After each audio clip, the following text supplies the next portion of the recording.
Rational number तो उसमें क्या क्या दिया हुआ 3 है, फिर 10√3 है, फिर आपका पाई है, फिर आपका A D, non of this इनमें से कोई नहीं।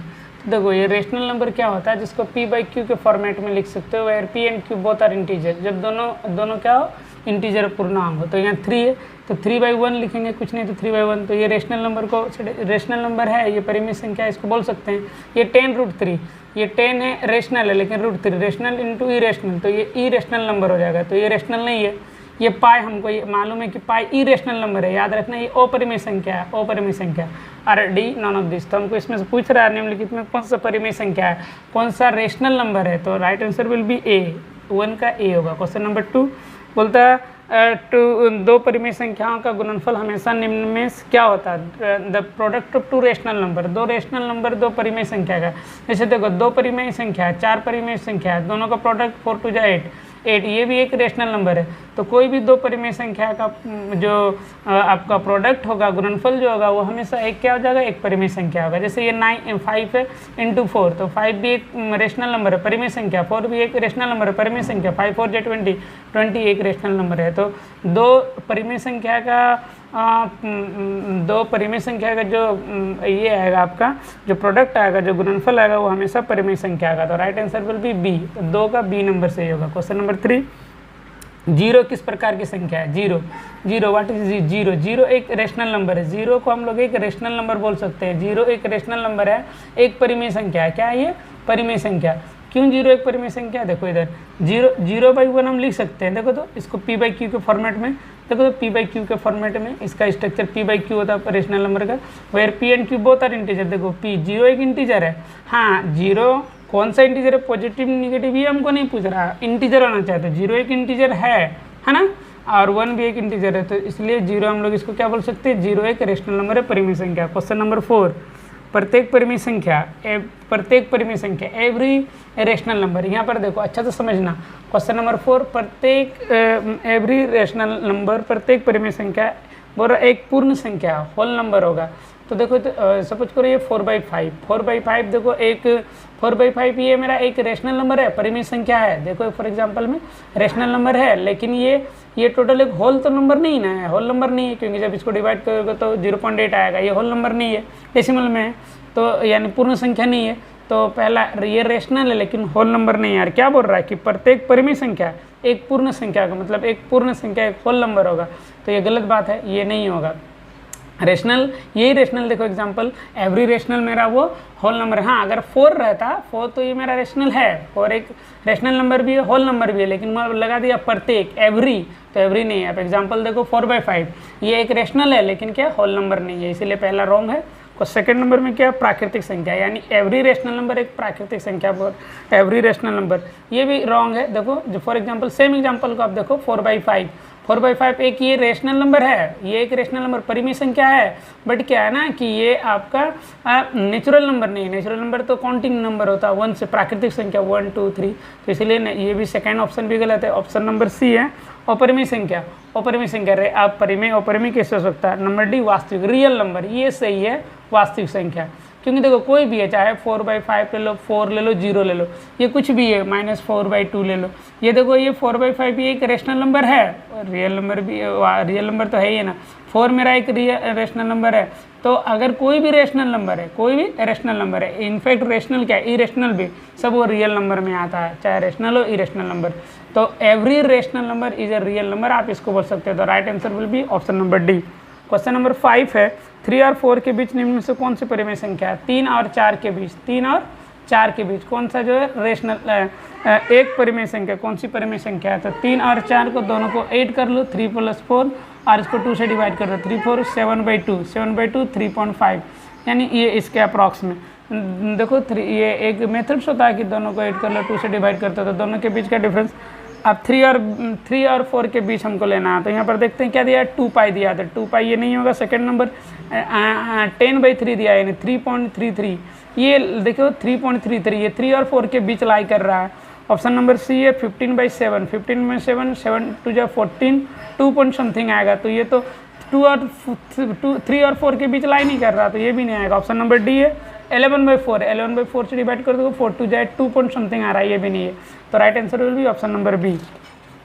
इसी तरह क्वेश्चन नंबर 6 में बोल रहा है, क्वेश्चन नंबर 6 बोल रहा है यदि 64 टू द पावर x, इसको हम इधर अरेंज कर लेते हैं। आई होप यहाँ तक आपको समझ में आ गया होगा।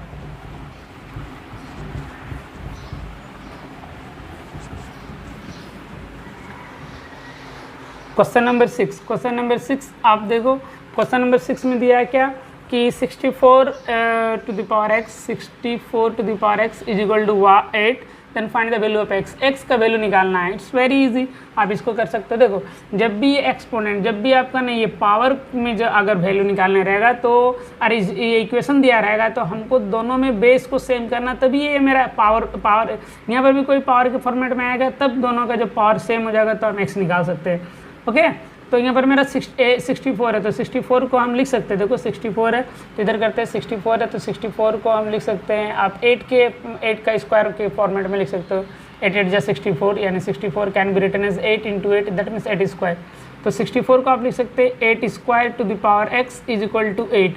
अब यहाँ पर है 8 है, 8 पे पावर 2 है, अब ये पावर के ऊपर पावर है, ये दोनों मल्टीप्लाई हो जाएगा 8 to the power 2x is equal to 8। अब देखो यहाँ सेम बेस हो गया, देखो अब आधार मेरा दोनों सेम हो गया तो पावर शुड बी इक्वल दोनों। अब ये दोनों क्या होगा, सेम हो जाएगा। जब देखो दोनों का जब बेसेस सेम हो जाए, घात सेम हो जाए ये दोनों, तो ये दोनों मेरा सेम हो जाता है, पावर भी इक्वल हो जाता है। ठीक है, तो यहाँ पर हम लिख सकते हैं 2x, है ना, क्या लिख सकते हैं, सिंस बेसेस आर सेम, या डायरेक्टली लिख सकते हो।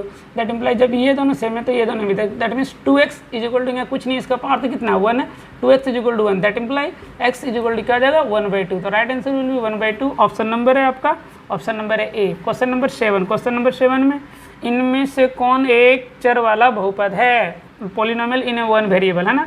तो x plus Y, number 2x square plus 3x plus 4 दिया, नंबर सी दिया मेरा 2x प्लस 3y प्लस 5 दिया, नंबर डी दिया मेरा 3। देखो अभी x प्लस वाई तो ये तो दो वेरिएबल है, यहाँ 2x square plus 3x plus 4 इसमें देखो एक ही वेरिएबल है, तो ये लेकिन ये क्या क्वाड्रेटिक है, हमको पूछ रहा है लीनियर इक्वेशन, इनमें से कौन सा है एक चर वाला बहुपद, नो सॉरी एक चर वाला, हमको लीनियर या क्वाड्रेटिक नहीं पूछ रहा है, हमको सिर्फ बहुपद वाला। देखो एक चर वाला ये बहुपद हो गया, एक ही चर है x ही है, यहाँ पर 2x प्लस 3y, यहाँ तो दो चर हो गया, इसमें डी नंबर में 3, इसमें तो कोई चर ही नहीं है, तो right answer will B 2, second number answer होगा। क्वेश्चन नंबर 8, बहुपद 2x प्लस 6 का शून्य ज्ञात करो, find the zeros of the polynomial 2x plus 6।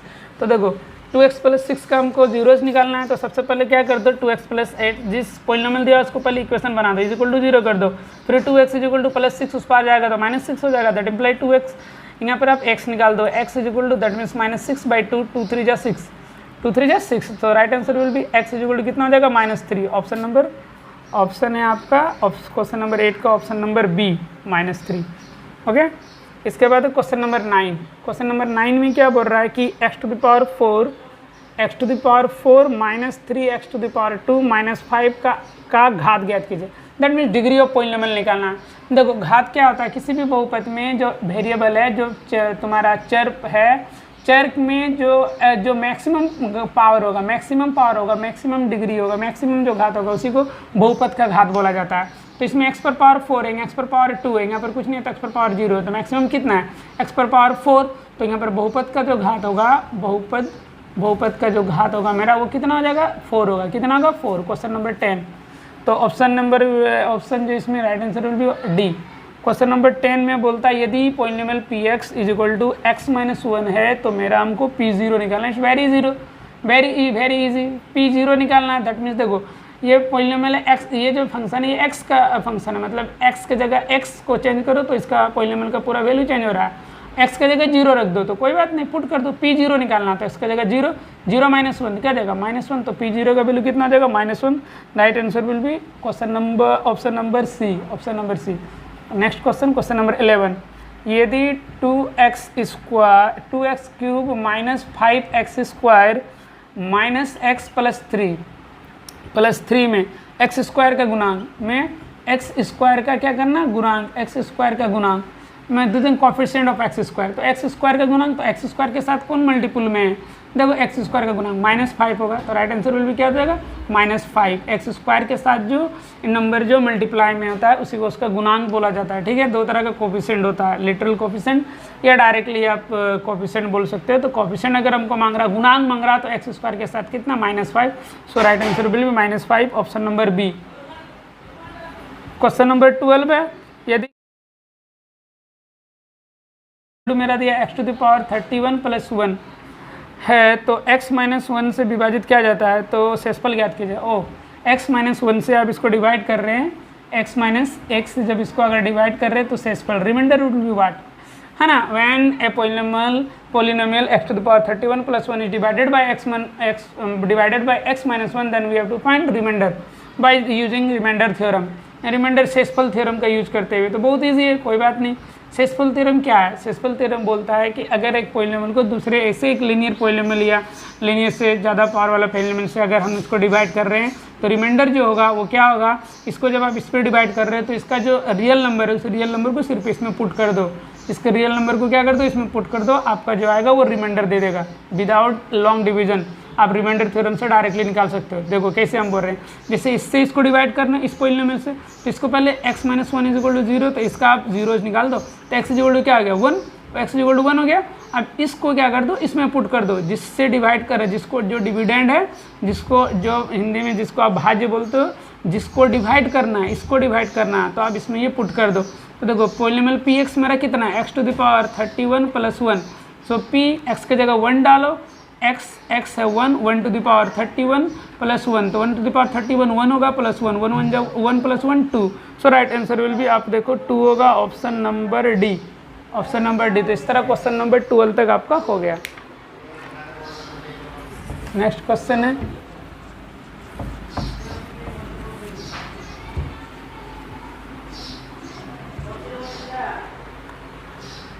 Next question है क्वेश्चन नंबर 13 नंबर में निम्नलिखित में से कौन सा बहुपद है। इट्स वेरी इजी, पॉलिनोमियल निकालना है, x² - 9x + 14, फिर मेरा है 9x बी नंबर में, फिर मेरा सी नंबर में 5x² - 9x, और डी नंबर में मेरा 2x² - 9x + 1, 9x + 1। तो आप चेक करो, इट्स वेरी इजी है, बहुत इजी क्वेश्चन है। यहाँ x² - 9x + 14 है, x² - 9x + 14 है, यहाँ मेरा 9x है, यहाँ मेरा 5x² - 9x ये मेरा है। तो आप देख सकते हो यहाँ पर कि पॉलिनोमियल हमको मांग रहा है, निम्नलिखित में कौन सा बहुपद है, तो x² + 9x ये आपको पॉलिनोमियल है, क्योंकि देखो वेरिएबल x है 1, इस पे पावर जो जितना भी वो नॉन निगेटिव इंटीजर है, मतलब क्या कोई निगेटिव इंटीजर नहीं है।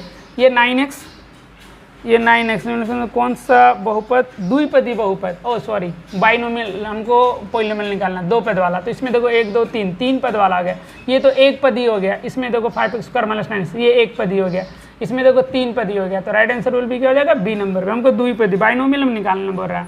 क्वेश्चन नंबर 14 में मेरा x² - 9x + 14 का एक गुणनखंड, देखो अब देखो यहाँ पर इजी है, गुणनखंड निकालना हमको, को आप गुणनखंड करो, दैट मीन फैक्टराइज करना। देखो इट्स वेरी इजी, देखो ये क्या है, क्वाड्रेटिक है, मतलब द्विघात है, बहुपद, और ट्राइनोमियल है ना, 3 पदी है। तो जब भी इस तरह रहेगा, द्विघाती रहेगा, ट्राइनोमियल रहेगा, तो हम इसको ना मिडिल टर्म स्प्लिटिंग से करते हैं। मिडिल टर्म स्प्लिटिंग हिंदी में बोलते हो मध्य पद विभक्त से। जैसे यहाँ पर क्या है, मेरा x² है, तो मिडिल टर्म को ना 2 टर्म में तोड़ना है, इस तरह 2 टर्म में तोड़ना है कि जब दोनों को प्रोडक्ट करें तो ये फर्स्ट टर्म, फर्स्ट a, यानी यहाँ पर कुछ नहीं है तो a और c के प्रोडक्ट के बराबर हो जाए, है ना, इस दोनों के प्रोडक्ट आज जब ऐड करें तो वो मेरा आ जाए। इस तरह हमको तोड़ना है बीच वाला का 2 टर्म में, कि जब दोनों को प्रोडक्ट करें तो फर्स्ट टर्म और लास्ट टर्म के प्रोडक्ट के बराबर हो जाए। जैसे फर्स्ट टर्म में मेरा a कितना 1 और c कितना 14, दोनों को प्रोडक्ट, दोनों को मल्टीप्लाई करो तो 1 × 14 कितना आ जाएगा 14। तो हमको इस तरह माइंड में रखना है कि हमको इसको 2 टर्म में तोड़ना है, जिसको जब प्रोडक्ट करेंगे तो ये 14 के बराबर आ जाए, बस इस ईजी। तो देखो यहाँ पर मेरा 9x है, तो हम इसको लिख सकते हैं -7x - 2x, देखो -7 - 2 -9 हो जाएगा, जब दोनों को मल्टीप्लाई करेंगे तो 7 × 2 = 14, देखो 14 आ गया। It's very easy. अब आप इसको, अब सिर्फ यही पर काम होता है, बस इसी को स्प्लिट करना, इसीलिए इसका नाम है मिडिल टर्म स्प्लिटिंग मेथड। अब इस दोनों का पेयरिंग ग्रुपिंग करके आप कॉमन ले लो, यहाँ x है, यहाँ x² है तो x को कॉमन ले लो तो x - 7 हो गया, यहाँ पर 2 को कॉमन ले लो तो यहाँ x हो गया, 2 7 = 14, यहाँ ब्रैकेट के बाहर अगर -7 का साइन चेंज होगा तो -7। अब देखो यहाँ x - 7 को आप कॉमन ले सकते हो, ये वाला एक टर्म है, ये वाला एक पद, ये वाला एक पद में, ये वाला देखो फिर कॉमन है, तो x - 7 को आप क्या कर लो, कॉमन ले रहे हो, तो इसमें क्या बचेगा x - 2, तो ये आपका आंसर हो गया x - 7 × x - 2। तो x minus 7 into X minus 2, X minus 7 into X minus 2 या, तो ये आपका right answer will be option number B. अब आ जाते हैं क्वेश्चन नंबर 15 के पास आ जाते हैं। क्वेश्चन नंबर 15 क्या है? क्वेश्चन नंबर 15, क्वेश्चन नंबर 15 आपका क्वेश्चन नंबर 15 में आपका ये ज्योमेट्री से ये आपका दिया हुआ है। तो बी का निर्देशांक, बिंदु बी का निर्देशांक, तो आप क्वेश्चन से देख सकते हो क्वेश्चन बिंदु बी का निर्देशांक। एक क्वेश्चन हम यहाँ ड्रॉ कर लेते हैं, ज़्यादा इजी होगा। ये मेरा एक्स कोड, ये एक्स एक्सिस है, ये मेरा वाई एक्सिस है, और इस तरह मेरा 1 2 वगैरह 1 2 इस तरह सारा नंबर दिया हुआ। तो क्वेश्चन बी का इसके अकॉर्डिंग बी का, तो बी मेरा आई थिंक यहाँ पर है, क्वेश्चन में बी यहाँ पर है मेरा। आप यहाँ से जिस भी पॉइंट का कोऑर्डिनेट निकालना, निर्देशांक निकालना है, आप वहाँ से ना दोनों एक्सिस पे, एक्स एक्सिस पे भी वाई एक्सिस पे भी परपेंडिकुलर ड्रॉ कर दो, खींच दो। तो इसके बाद देखो यहाँ पर आ रहा है, कहाँ पर आ रहा है, इसकी कौन सा नंबर को टच किया, -5 को लोकेट कर रहा है। इसका लोकेशन कितना है? 2 लोकेशन है, 2। तो अब हमको बी का निर्देशांक बोल रहा है, तो पहले एक्स कोऑर्डिनेट लिखना, पहले एक्स निर्देशांक लिखना है कितना, -5, और वाई कितना, 2, तो -5 2। मेरा कहने का मतलब किसी भी पॉइंट, मान लो यहाँ पर कोई पॉइंट रहता है, इसका हमको निर्देशांक निकालना पड़ता है, तो इसका हम एक्स पे, ये एक्स एक्सिस पे परपेंडिकुलर ड्रॉ करते हैं, फिर वाई एक्सिस पे। अब हम देखते हैं क्या कि एक्स पे कितना, कौन सा नंबर है, यहाँ पर जो नंबर लाई कर रहा है उसको लिखते हैं। यहाँ पर जो नंबर, मान लो यहाँ 7 लाई करेगा, यहाँ पर 8 -8, तो यहाँ पर लिखेंगे 7 -8, ये इसका एक्स कोऑर्डिनेट जो हो गया 7, वाई कोऑर्डिनेट -8।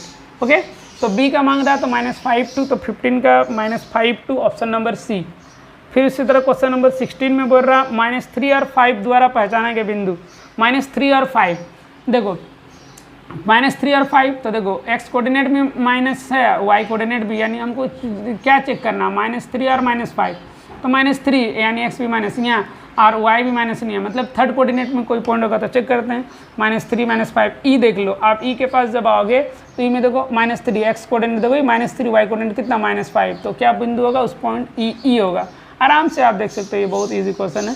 तो ई, तो ऑप्शन नंबर है मेरा बी नंबर में ई दिया। क्वेश्चन नंबर 17, बिंदु डी का भुज, डी का भुज। अब देखो भुज किसको बोला जाता है, जैसे मान लो कोई पॉइंट पी है, उसमें 7 और 8 दिया हुआ है, तो पॉइंट पी है 7 और 8, तो इसमें जो एक्स कोऑर्डिनेट को, इसको एफसी सा इंग्लिश में बोला जाता है, हिंदी में इसको भुज बोला जाता है, भुज।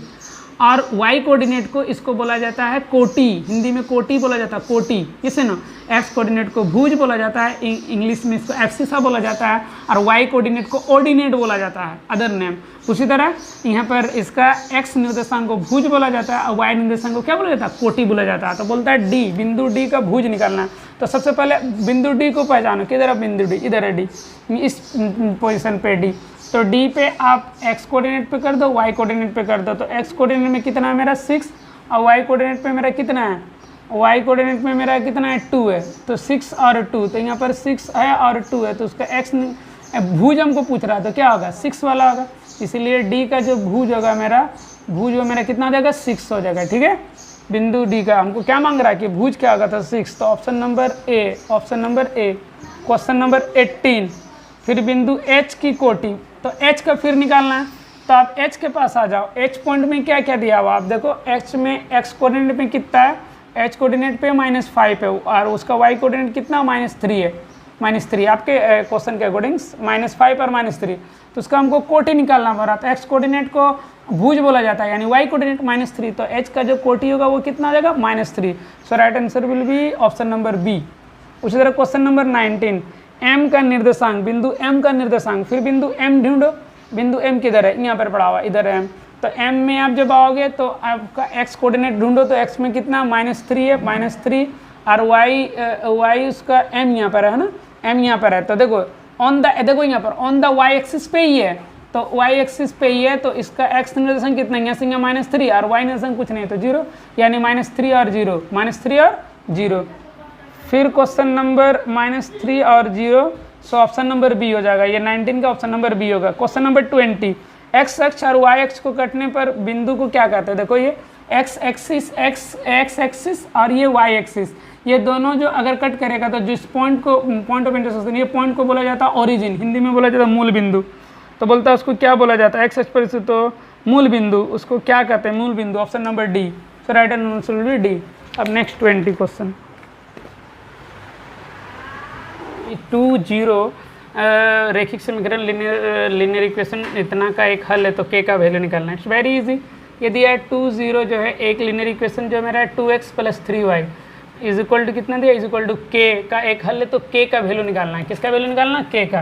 तो देखो यहाँ पर क्या निकालना है, 2 और x की जगह क्या रख दो, 2 के x की जगह देखो 2 0 इसका एक क्या है, लीनियर इक्वेशन है ना, ये लीनियर इक्वेशन का एक सॉल्यूशन है। सॉल्यूशन का मतलब क्या, इसका एक हल है, मतलब क्या ये ना इस इक्वेशन को सेटिस्फाई कर देगा। मतलब x के वैल्यू को आप 2 को पुट करो प्लस 3 y की जगह क्या पुट करना है, 0, तो 0 पुट करो इज इक्वल टू के, तो के दे देगा। तो 2 2 जो 4 प्लस 3 इंटू 0, तो 0 इज इक्वल टू के, तो के इज इक्वल टू कितना देगा 4, के इज इक्वल टू कितना हो गया 4। Option will be option number A. Question number 22 है। क्वेश्चन नंबर 22, दो चर वाले रैखिक समीकरण का मानक रूप, यानी standard equation of two linear equation, दो चर वाले रैखिक लीनियर इक्वेशन ऑफ 2 वेरिएबल, यानी ax + by + c is equal to 0। देखो लीनियर इक्वेशन बोल रहा है, यानी पावर 1 होना चाहिए, 2 वेरिएबल x और y 2 वेरिएबल है, इक्वेशन इज इक्वल टू होना चाहिए, इसलिए इसको बोलता है लीनियर इक्वेशन इन 2 वेरिएबल का स्टैंडर्ड फॉर्म, है ना। Standard form of linear equation of 2 variable, दो चर वाले रैखिक है ना, बहुपद का व्यापक रूप, याद रखना चाहिए वाला, ax + by + c is equal to 0। Option number है बी, याद रख लेना चाहिए। 23 में बोल रहा है क्या कि दो चर वाले रैखिक समीकरण का ग्राफ प्रदर्शित करता है। ग्राफ क्या प्रदर्शित करता है, देखो बाबू, जैसे ये मेरा ax + by + c is equal to 0, ये दो चर वाले रैखिक समीकरण है ना, दो चर वाला x और y ये दो पावर 1 है, इसलिए हम लोग इसको रैखिक बोलते हैं, इंग्लिश में लीनियर बोला जाता है। तो देखो कोई भी ना लीनियर इक्वेशन है, कोई भी, ये नहीं कोई भी लीनियर इक्वेशन, मतलब 5x + 9y is equal to 8 something, ये कोई भी लीनियर इक्वेशन जो है जब इसका ग्राफ करोगे तो इसका ग्राफिकल रिप्रेजेंटेशन एक स्ट्रेट लाइन को रिप्रेजेंट करता है, एक सरल रेखा को रिप्रेजेंट करता है। क्या है, अब याद रखोगे, देख पाओगे, ये स्ट्रेट लाइन को रिप्रेजेंट करता है। जैसे y = mx + c है ना, ये स्ट्रेट लाइन का इक्वेशन है, y = mx + c। तो कोई भी लीनियर इक्वेशन है, लीनियर इक्वेशन अगर है तो वो एक स्ट्रेट लाइन को रिप्रेजेंट करोगे। जब इसका ग्राफिकल रिप्रेजेंटेशन करोगे, x का वैल्यू रखोगे, एक y का वैल्यू लोगे, तो आपका एक क्या स्ट्रेट लाइन देगा। तो अब याद कर लेना कि कोई भी लीनियर इक्वेशन यानी रैखिक जो समीकरण होता है, कोई भी लीनियर इक्वेशन होता है, वो एक स्ट्रेट लाइन को रिप्रेजेंट करेगा। किसको, स्ट्रेट लाइन को, यानी हिंदी में बोलते हो सरल रेखा को। किसको, सरल रेखा को। तो आप देख सकते हो क्वेश्चन नंबर 23 में दिया एक सरल रेखा, ऑप्शन नंबर ए दिया हुआ है, ठीक है। क्वेश्चन नंबर फिर आ जाए 24 में क्या बोलता है क्या बोलता है, x = 5 y = 2 में किस समीकरण का हल है। तो कोई भी जिस समीकरण x = कितना, x = 5 और y = 2, हमको पूछ रहा है कि ये जो है x = 2 किस समीकरण का क्या है, हल है। तो जितना भी जो इक्वेशन है, जितना भी समीकरण है, आप उसमें पुट कर दो, जिसको ये संतुष्ट कर देगा, सेटिस्फाई कर देगा, that will be right answer. 5x + 2y = 7 दिया हुआ है, फिर x + y = 7, एंड लास्ट 4 जो दिया मेरा 5x + y = 7। तो कहीं पर भी x का वैल्यू पुट कर दो, x = 5 पुट करो, y = 2 करोगे, तो 2 * 4 + 5 7, यहीं पर तो दे दिया। x की जगह 5 डाल दो और y की जगह 2, 2 * 4 और 5 9, सॉरी ये नहीं होगा। क्वेश्चन नंबर 2 इसमें डाल दो, x की जगह 5 25 और y की जगह 2 डालोगे, तो 2 * 4 25 और 4 29, दिस विल ऑल्सो रॉन्ग, वो भी रॉन्ग है। x की जगह 5 डालो, y की जगह 2, 5 2 7, देखो LHS = RHS है, इसको सेटिस्फाई कर ले रहा है, इसको हमको चेक करने की जरूरत नहीं है। Option will be right answer will be option number C. Question number 25 बोलता है क्या, 2x + 3y = 12 का एक हल है। फिर वही पुट करेंगे, इसमें जो वैल्यू दिया हुआ है मेरा ए नंबर में, मेरा दिया बी नंबर में, उसको सब इसमें पुट करके रखेंगे, और जिसको सेटिस्फाई करेगा वो मेरा आंसर होगा। ये एकदम सेम इसी तरह क्वेश्चन है, हम इसको स्किप कर रहे हैं। क्वेश्चन नंबर 26 बोलता है, यदि बिंदु 2 और 3 अब क्या x + y = k द्वारा निरूपित रेखा पर स्थित है, तो k का वैल्यू निकालना। तो k = y। अभी इसी तरह का क्वेश्चन बनाना चाहिए। देखो कोई भी लाइन, कोई भी पॉइंट्स अगर उस रेखा पर लाई करता है, if a points line the line then satisfy the line, equation of the line, तो वो पॉइंट जो है उस रेखा के समीकरण को, उस इक्वेशन को संतुष्ट करेगा। जैसे देखो फील समझो इसको, जैसे ये स्ट्रेट लाइन है ना, तो एक लाइन है, तो इसमें तो इन्फिनिटी में पॉइंट्स होता है, ये वाला पॉइंट, ये वाला पॉइंट, ये वाला पॉइंट, ये वाला पॉइंट, ये वाला पॉइंट, सारा बहुत सारा पॉइंट हो सकता है। तो अगर कोई पॉइंट्स जो है, मान लो ए, वो अगर इस लाइन पे लाई कर रहा है, तो उस लाइन के इक्वेशन को क्या करेगा, सेटिस्फाई करेगा। मतलब क्या, अगर ये इस पे स्थित है तो इसको आप पुट कर दो, इसको ये क्या कर देगा, सेटिस्फाई कर देगा। तो x की जगह रख दो 2, y की जगह रख दो 3 = k, तो 3k = 2 + 3 = 5। Option will be right answer will be option number D. Question number 27 में बोलता है, रैखिक समीकरण 4x + 3y = 12 का आलेख एक्स अक्ष पर बिंदु पर प्रतिच्छेद करेगा। ये बहुत इजी क्वेश्चन है। 4x + 3y = 12 है। 4x + 3y = 12 का आलेख एक्स अक्ष को किस बिंदु पर प्रतिच्छेद करेगा। देखो अभी ये मेरा, देखो अभी हम बोले थे ना कि कोई भी सरल रेखा, कोई भी linear equation in one variable, कोई भी एक दो चर वाले रैखिक समीकरण एक सरल रेखा को निरूपित करता है, रिप्रेजेंट करता है। किसको रिप्रेजेंट करता है? एक सरल रेखा को। तो अभी ये बोल रहा है क्या, ये एक रैखिक समीकरण इतना का आलेख, मतलब इसका जो ग्राफ, जो स्ट्रेट लाइन आएगा, वो एक्स अक्ष को किस बिंदु पर निर्देशांक कर, किस बिंदु पर प्रतिच्छेद करेगा, इस एक्स अक्ष को। तो देखो मान लो ये कोई एक लाइन है, वो एक्स अक्ष को यहाँ पर इस पॉइंट पी पे मान लो क्या कर रहा है, कट कर रहा है, ठीक है, प्रतिच्छेद करता है। तो एक बात याद रखो दोस्त बाबू कि जब भी ना आपका, अगर मेरा वो एक्स निर्देशांक पे, अगर एक्स अक्ष पे कोई भी लाइन या भी कोई भी पॉइंट अगर वो एक्स अक्ष पे on the x axis, x अक्ष पर अगर लाई कर रहा है, तो उसका वाई निर्देशांक 0 होता है। क्या होता है? वाई निर्देशांक 0। हाइट कुछ भी नहीं है तो वाई निर्देशांक 0। अगर यहाँ पर भी कोई पॉइंट है तो ये यहाँ से यहाँ का डिस्टेंस कुछ होगा, मान लो 3 होगा, लेकिन वाई निर्देशांक क्या, कुछ भी नहीं, 0 होगा। यहाँ पर है तो यहाँ से यहाँ का मान लो 6 होगा, लेकिन वाई निर्देशांक कुछ भी नहीं, 0 होगा। मतलब क्या कि अगर कोई पॉइंट पूरा यहाँ से यहाँ एक्स एक्सिस पे है तो उसका वाई निर्देशांक क्या हो जाएगा, 0 हो जाएगा। तो हमको यहाँ पर पूछ रहा है कि रैखिक समीकरण इतना का आलेख एक्स अक्ष के किस बिंदु पर प्रतिच्छेद करेगा। तो हम देखेंगे कि इसमें वाई निर्देशांक 0 होगा और एक्स वाई निर्देशांक 0 और एक्स को हम यहाँ पुट कर देंगे, जिसको ये सेटिस्फाई कर देगा वो आंसर होगा। जैसे ए नंबर में दिखा दिया 4 0, वाई निर्देशांक 0, ये आ सकता है। बी नंबर में दिया मेरा 0 6, ये नहीं आ सकता क्योंकि इसमें एक्स निर्देशांक ही 0 दे दिया तो नहीं होगा। सी नंबर में दिया 3 0, ये वाई निर्देशांक 0 आ सकता है। डी नंबर में दिया आपका ऑप्शन में 0 2, देखो इसका एक्स निर्देशांक ही 0 दे दिया तो इसलिए नहीं आ सकता। इस दोनों में कोई एक आंसर होगा, चेक कर लो। एक्स की जगह 4 रखोगे तो 4 4 जा 16, वाई की जगह 0 तो 16 = 12, नेवर, इट इज इम्पॉसिबल, तो ये आंसर होगा। चेक कर लो, एक्स की जगह 3 डालोगे तो 4 3 जा 12 और 3 × y तो 0, तो यानी 12 = 12 हो गया सेटिस्फाई, यानी option right answer will be C. Question number 27 तक आई होप आपको समझ में आ गया होगा। 27 नेक्स्ट है आपका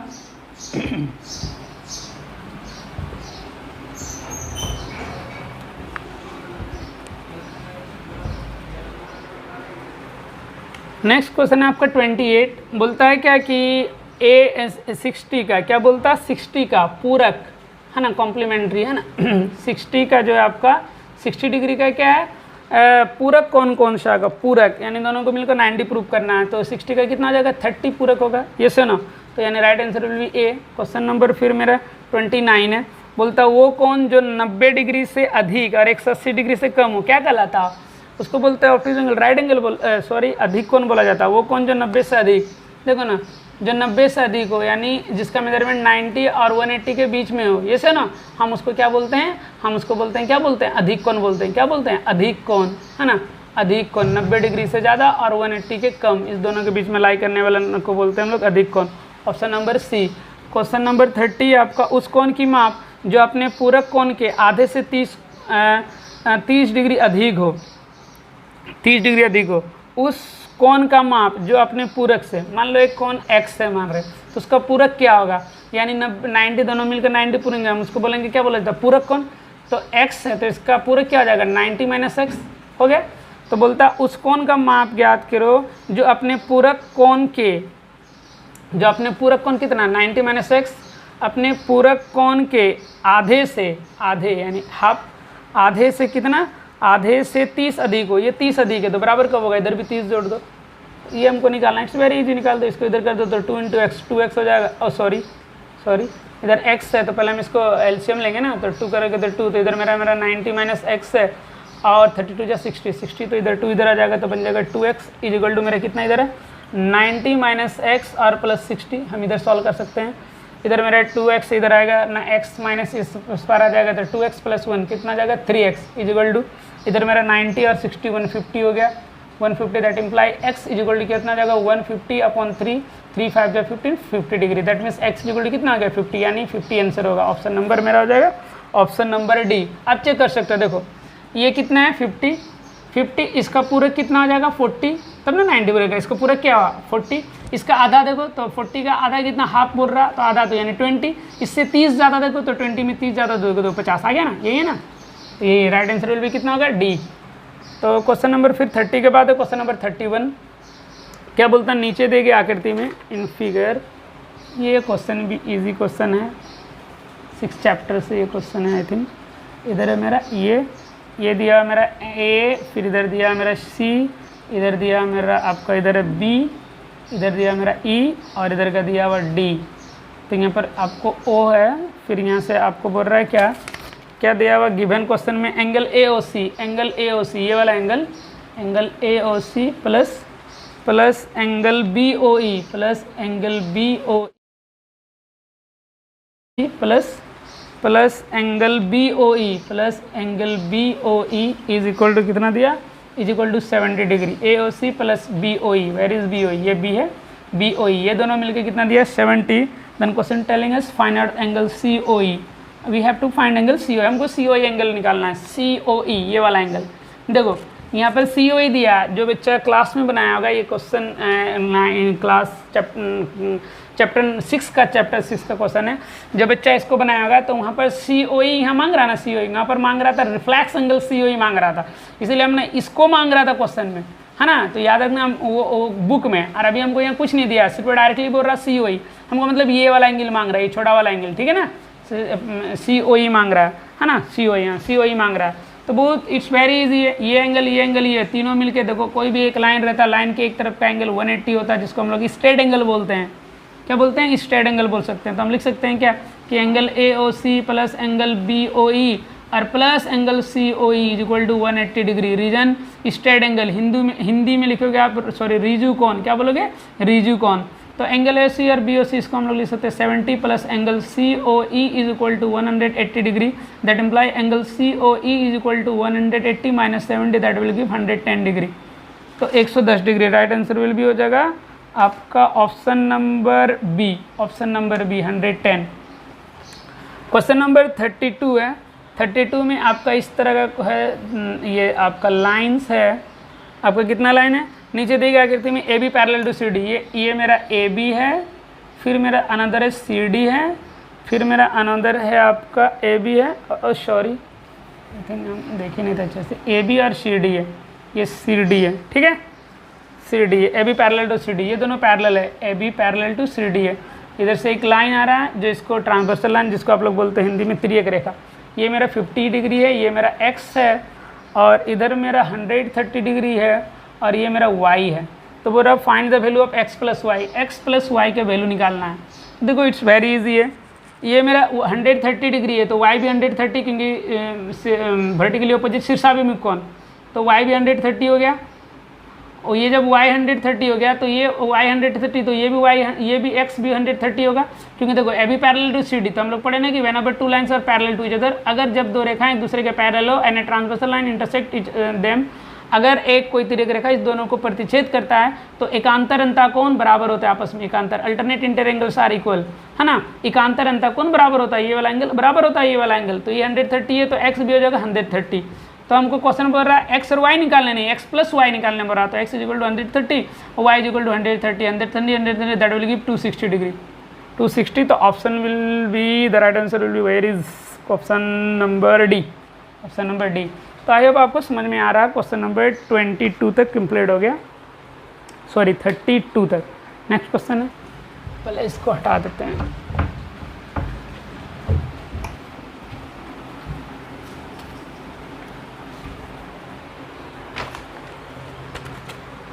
अब नेक्स्ट क्वेश्चन है मेरा 33, क्वेश्चन नंबर कितना 33। उस त्रिभुज के तीनों कोणों का योग कितना होगा, उस त्रिभुज के तीनों कोणों का योग कितना का है, त्रिभुज के तीनों कोणों का है 180 डिग्री यार, ऑप्शन नंबर बी।